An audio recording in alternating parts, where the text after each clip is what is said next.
Hello दोस्तों, नमस्कार। Welcome to this video. उम्मीद करता हूं आप सब बहुत बढ़िया होंगे। तो मित्रों, आप सभी का जीआईसी लेक्चरर प्रीलिम्स का एग्जाम फाइनली कंप्लीट हो चुका है। उम्मीद है आपका पेपर बहुत अच्छा रहा होगा। जनरल स्टडीज का पेपर देखने के बाद मुझे बहुत सुकून मिला। आप सभी के बहुत सकारात्मक रिस्पॉन्स मिले। मेरे अंदर से बहुत खुशी मिल रही है कि जो हम लोगों ने मेहनत किया है उसका आपको सकारात्मक परिणाम मिला। अंदर से मैं भी बहुत ज़्यादा पैनिक था। ठीक है, तो इस पेपर को भी सॉल्व कर लेते हैं। हालांकि इस पेपर में मुझे जहां तक लगता है हम लोगों ने जितना सॉल्व किया है 25 से 30 क्वेश्चन ऐसे थे जो डायरेक्टली आपको आपके एग्जाम में वही देखने को मिले हैं। बहुत सारे क्वेश्चन तो अभी जो रिसेंट में लास्ट में जो हम लोगों ने मैराथन करी है उससे बहुत सारे क्वेश्चन फंसे हैं जो आप स्वयं मैसेज के माध्यम से हमें जवाब दे रहे हैं। तो आप यहाँ पर देखें, ये पहला क्वेश्चन है, थोड़ा सा बेसिक है, इसको हम लोगों ने नहीं शायद पढ़ा है। देखिए यहाँ पर निम्न में से कौन 4 चरणों वाले आपदा प्रबंधन उपागम का हिस्सा नहीं है। ठीक है, अब इसमें देखो, जो इसमें तैयारी, रिकवरी, सतर्कता और निवारण, वो सही है भैया, इसका सतर्कता। ठीक है, अब इसमें बताया गया कि आपदा प्रबंधन के 4 मुख्य चरण होते हैं जिसमें निवारण, तैयारी, प्रतिक्रिया और रिकवरी होता है, लेकिन सतर्कता नहीं होता। तो ये आंसर हम मान सकते हैं यहाँ पर। ठीक है, अब इसके बाद ये अगला क्वेश्चन जो हम लोगों ने पढ़ा हुआ है, बंदूक की गोली छोड़ते हैं तो पीछे की ओर झटका लगता है, किससे? तो ये भैया कौन सा नियम है? आप जानते हैं, न्यूटन की गति का द्वितीय, तृतीय, प्रथम। कौन सा नियम है भैया? फटाफट आप भी आंसर करते जाइएगा। ये सही है भैया, आपका ये वाला आंसर, यानी ये है तृतीय नियम। ठीक है, तो चलो, और बचपन से हम लोगों ने खूब पढ़ा है इसको। अब अगला देखो यहाँ पर, जैविक पृथ्वी के तहत भूमि क्षेत्रफल के सभी मतलब के संदर्भ में कौन सा देश सबसे आगे है? ठीक है, तो जर्मनी, चीन, भारत और ऑस्ट्रेलिया। तो ये सब जानते हैं, बहुत आसान है, हमने कई बार इसको देखा है। जैविक खेती के तहत भूमि क्षेत्रफल के संदर्भ में कौन सा खेत सबसे आगे, मतलब देश आगे। मतलब मुझे भी बहुत घबराहट थी यार, मैं सही बताऊं तो आपकी पेपर भले हो रहा था लेकिन पैनिक मैं था। मैं आप सभी को समझाता हूं कि यार पेशेंस रखो, पेशेंस रखो, लेकिन मैं अंदर से घबरा रहा था कि यार भगवान इज्जत रखना और मेरे साथियों का पेपर बहुत अच्छा जाए।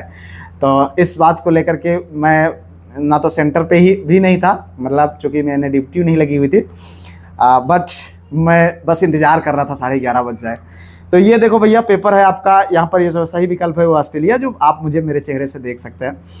अब भारत में नए राज्यों के निर्माण हेतु संसद में कौन सी बहुमत की आवश्यकता पड़ती है? तो बहुत आसान है, कई बार हमने इस पर विषय पर चर्चा किया हुआ, साधारण बहुमत की जरूरत पड़ती है। ठीक है, भारतीय संविधान के अनुच्छेद 3 के तहत नए राज्यों का निर्माण व सीमाओं के परिवर्तन जो है संसद द्वारा साधारण बहुमत से ही किया जाता है। ठीक है, अब देखो ये अगला क्वेश्चन, संत सिद्धि चंद जैन को किसने जो है नादिर जमा की उपाधि दी थी? किसको? नादिर जमा की बात हो रही है। तो यहाँ पर है शाहजहां, हुमायूं, अकबर और जहांगीर। तो भैया इसमें जो सही आंसर है वो है भैया आपका जहांगीर। क्या है? जहांगीर की जो है, जहांगीर ने ये उपाधि दी थी। मुगल सम्राट जहांगीर ने जैन विद्वान सिद्धचंद उपाध्याय की विद्वता से प्रभावित होकर के उन्होंने यह उपाधि उनको प्रदान किया हुआ था। ठीक है, अब देखो ये क्वेश्चन, उत्तर प्रदेश सरकार द्वारा शून्य गरीबी अभियान कब शुरू किया गया था? देखो ये इसको भी कई बार हम लोगों ने देखा हुआ है। यहाँ पर 15 अगस्त 2024 जो है 2 अक्टूबर 2024, 15 अगस्त 2022 और 2 अक्टूबर 2023। तो भैया देखो इसमें जो सही विकल्प है वो है 2 अक्टूबर 2024, ये आपका सही आंसर है। ठीक है, मुख्यमंत्री योगी आदित्यनाथ साहब के द्वारा जो है गांधी जयंती के अवसर पर जीरो पॉवर्टी उत्तर प्रदेश अभियान जो है इन्होंने लागू किया था। चलो अगला देखो, यहाँ पर निम्नलिखित में से किसका दायरा व्यापक है? ठीक है, तो यहाँ पर जो 4 विकल्प हैं इनमें से जो सही है वो है आंतरिक नियंत्रण का। जी हाँ, आंतरिक नियंत्रण के अंतर्गत ही आंतरिक जांच और आंतरिक लेखा परीक्षा दोनों समाहित होते हैं। तो ये भी आपका क्वेश्चन आपको मिल गया। ठीक है, अब आगे देखो भाई, यहाँ पर संविधान के अनुच्छेद 371 के ये जो है किस राज्य के विशेष दर्जे से संबंधित है? हमने बहुत बार इस पर चर्चा किया हुआ है, जो है संविधान कितना इंपॉर्टेंट है, इस चीज़ को हम हमेशा बताते रहे आपको। तो भैया ये है संबंधित नागालैंड से। ठीक है, देख लीजिएगा। अब ये भैया आपका जो है रीजनिंग का ही क्वेश्चन मान लो या मैथ्स का मान लो, तो आप जोड़ घटा करके लगा सकते हैं। इसका सही आंसर 576 मुझे मिला है। ठीक है, अब आगे देखो भाई, यहाँ पर क्वेश्चन नंबर अगला है, ये तो कम से कम नहीं तो हम 25 बार इसको सॉल्व कर चुके हैं। ठीक है, निम्न में से किसने जो है महाराजा रणजीत सिंह को कोहिनूर या हीरे के भेंट दिया था? तो ये भैया था शाह शुजा। ठीक है, तो ये भी सब सही है। अब देखो ये क्वेश्चन, नोबल शांति पुरस्कार विजेता श्री कैलाश सत्यार्थी जी अपनी आत्मकथा, क्या नाम इनका? दिया सलाई। आँख मूंद करके आप लोगों को कई बार बताया गया है, आप बता दीजिएगा। ठीक है, अभी जो आपके रिसेंट के मैराथन क्लासेस हुए, जो प्रैक्टिस सेट हुए हैं, जो अभी आपका करंट अफेयर्स हुआ है, भाई साहब थैंक यू गॉड, बस इतना कहूँगा और कुछ नहीं, ईश्वर का आशीर्वाद है। देखिए यहाँ पर मोटे अनाज में निम्न में से कौन सा अनाज समूह जो है सम्मिलित है। अब इसमें देखिए जो आप देख रहे हैं मोटे अनाज में तो ज्वार, बाजरा और रागी है, बहुत सामान्य सी बात है। गेहूं मोटे अनाज नहीं है, ठीक है, इसमें भी गेहूं है, ये भी नहीं है, ये इसमें भी चावल है, तो यही आपका सही आंसर हो जाएगा मोटे अनाज। ये भी हमने जो है कृषि पढ़ाते वक्त अभी कल ही के डेट में हमने इसकी मैराथन क्लास लिया हुआ था, उसमें दिया होगा। किस संगीतकार को बिहारी बुलबुल की उपाधि दी जाती है, तो ये भी बहुत जो है अच्छा क्वेश्चन था चिंतामणि जी के द्वारा, ठीक है। अब ये आपका मैथ का क्वेश्चन है, तो इसमें जो सही विकल्प है वो है भैया 10% की कमी, ठीक है। अगला देखो, निम्न में से किस गैस के रिसाव से सन 1984 में भोपाल गैस त्रासदी हो गई, ठीक है। तो इसमें जो है आप जानते हैं मिथाइल आइसो जो है आइसोसाइनाइनेट साइनाइनेट ये है, और जो है इसको हम लोगों ने बहुत बार देखा हुआ है, ठीक है। बस आगे बढ़ते हैं, चलो भाई आगे देखो अगला। ये यहाँ पर देखो प्राथमिक पूंजी बाजार में है। अब देखो ये क्या है, ये जनता को पूंजी जारी करते हैं, ठीक है। ये आप जानते हैं प्राथमिक बाजार वह स्थान है जहां कंपनियां पहली बार एक मतलब शेयर या प्रतिभूतियों सीधे आम जनता यानी पब्लिक को जारी करते हैं, उसी को हम क्या बोलते हैं, प्राथमिक पूंजी कहा जाता है। तो इसको भी आप ध्यान देख लीजिए। हाल ही में केंद्रीय मंत्री जितेंद्र सिंह ने नई दिल्ली में एक स्वदेशी AI आधारित मल्टी मॉडल जो है लार्ज लैंग्वेज मॉडल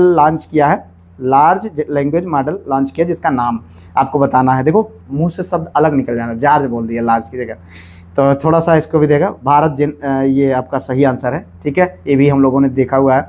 निम्नलिखित में से कौन सा ग्रंथ अमरता का उल्लेख करता है, तो अमरता का उल्लेख कौन करता है भैया, आप जानते हैं, हम लोगों ने देखा हुआ है बहुत बार, ये भैया है आपका ऋग्वेद। जी हाँ, ऋग्वेद में जो है अमृत यानी अमरता और देवताओं जो है देवताओं की जो प्रार्थनाएं हैं, मोक्ष संबंधित जो है सारी चीजें इसमें दिया गया है, ठीक है। चलो, अवध में एका आंदोलन, इस एका आंदोलन को हम लोगों ने एक बार नहीं कई बार देखा होगा, 21 बार देखा होगा, ठीक है। किसके द्वारा किया गया था, मदारी पासी साहब के द्वारा किया गया था, ठीक है। कब 1921-22 में अवध के किसानों के एक आंदोलन का नेतृत्व मदारी पासी जी के द्वारा किया गया, जो हमारे प्रतापगढ़ से संबंधित है भी इससे जो है। आनुवांशिक रोग भैया इसमें क्या है, देखो आनुवांशिक रोग भैया वर्णांधता है, ठीक है। आप देखो ये पोलियो ओलियो आनुवांशिक नहीं है, टाइफाइड जो है न्यूरोसिस ये सब नहीं है, पोलियो लगा दिया यार, गलत कर दिया आपने, वर्णांधता इसका सही आंसर है, ठीक है। अब देखो अभी रिसेंट में विश्व प्रसन्नता रिपोर्ट यानी जो है यहाँ पर देखिए वर्ल्ड हैप्पीनेस इंडेक्स 2025, अभी कई बार हमने इसको करंट वाले में आपको बताया था, करंट का कोई क्वेश्चन ऐसा नहीं रहा जो अपने से बाहर रहा हो, मतलब 30 के आसपास तक ऐसा क्वेश्चन हम लोगों को मिले हैं जो हम लोगों ने डायरेक्टली पढ़ा हुआ है और थोड़ा सा दिमाग लगा करके आप उससे भी अधिक कर सकते थे, लेकिन चलो बहुत अच्छा है। यही हमारा टारगेट भी था, ठीक है, के अनुसार विश्व का सबसे पसंद, तो ये सब जानते हैं और अभी हमने देखा भी था फिनलैंड है, ठीक है। न्यूजीलैंड, अमेरिका, इटली तो कोई सवाल ही नहीं उठता है। अब देखो अगला है भैया यहाँ पर माननीय उच्चतम न्यायालय के किस केस में यह घोषित किया गया कि पंथ निरपेक्षता भारतीय संविधान का आधारभूत ढांचा है, कई बार देखा है। तो ये है भैया आपका SR बोम्पई बनाम यूनियन ऑफ इंडिया के जो है जो केस था, जो कि 1994 से संबंधित है, कब 1994 के से संबंधित है, जो है SR बोम्पई बनाम जो है यूनियन ऑफ इंडियन 1994 के ऐतिहासिक इस मामले में सुप्रीम कोर्ट ने धर्मनिरपेक्षता को संविधान का मूल ढांचा माना, ठीक है। भारत में पहली सूती मिल कंपनी स्थापित की गई, कई बार देखा गया है, एक बार नहीं भैया कई बार देखा गया, 1851 ये सही आंसर है। क्या है 1851, Bombay spinning and weaving company द्वारा पहली आधुनिक कपड़ा मिल की स्थापना जो है 1851 ईस्वी में किया गया था, ठीक है, जो 1854 में पूरी तरीके से क्रियाशील हो गए। जाड़े के प्रारंभ में तमिलनाडु के तटीय क्षेत्रों में वर्षा किस कारण होती है, आप जानते हैं, कई बार हमने देखा उत्तर पूर्वी मानसून के द्वारा, ठीक है, जो कि अक्टूबर दिसंबर में तमिलनाडु के कोरोमंडल तट पर उत्तर पूर्वी मानसून यानी लौटते हुए मानसून के कारण भारी वर्षा होती है, बढ़िया, इसको हम लोगों ने देखा हुआ है। अब आगे देखो यहाँ पर 2011 की जनगणना के अनुसार प्रति 1000 वर्ष, देखो कई बार हमने कहा था भाई सेंसस से क्वेश्चन आएंगे क्योंकि सेंसस चल रहा है, तो ये सही आंसर है, आपने सही लगाया हुआ है, ठीक है, 912 ये सही है कि मतलब प्रति 1000 पुरुषों पर उत्तर प्रदेश की कुल जो स्त्रियां हैं वो कितना है 912, ठीक है, ये भी सही है। निम्नलिखित में से कौन सा नगर अलकनंदा और भागीरथी नदियों के संगम पर स्थित है? कई बार हमने देखा है, देवप्रयाग। ठीक है। अब भाई वातावरण में किसके उपस्थिति के कारण स्मोक बनता है? इसको अभी हमने रिसेंट में बहुत मतलब एम्फसाइज करके देखा था, तो नाइट्रोजन और सल्फर की ऑक्साइड। ठीक है, ये भी सही आंसर है। और अब देखो यहाँ पर ये जो सही आंसर इसमें देखेंगे तो कुल मिलाकर के इसका जो सही आंसर हो जाएगा भैया 30 मिनट, तो इसको अपना जोड़ घटा लीजिएगा। ठीक है। अब यहाँ पर अगर हम देखें तो जैव विविधता के नुकसान का प्राथमिक कारण इनमें से कौन है? तो ये है आपका जो है आवास का विनाश और विखंडन। ठीक है, ये देखो ध्यान से, जैव विविधता के नुकसान का प्राथमिक कारण निम्न में से कौन है? ठीक है, विदेशी प्रजातियों का आगमन, कोई मतलब नहीं, किसान कृषि विस्तार, प्रदूषण, ये नहीं। इसमें जो है प्राथमिक कारण निम्न में से कौन है? तो आवास का विनाश और विखंडन, ये आपका प्रमुख कारण है। अब देखो, सिंधु घाटी सभ्यता के जल संचयन और प्रबंधन प्रणाली का जो है प्रमाण निम्नलिखित में से किस स्थल से पाया? धौलावीरा सही आंसर है भाई। ठीक है, आपने सही लगाया है। तो इस तरीके से हर्षवर्धन के समय में उत्तर प्रदेश में किस नगर को नगर महोदय श्री के नाम से जाना जाता था? तो ये है भैया कन्नौज। देखो बढ़िया आपने लगाया भाई। ठीक है, अब अगला इसमें देखो तो जो सही आंसर है वो 28 मीटर है। इसको अपने हिसाब से आप सॉल्व कर लीजिएगा।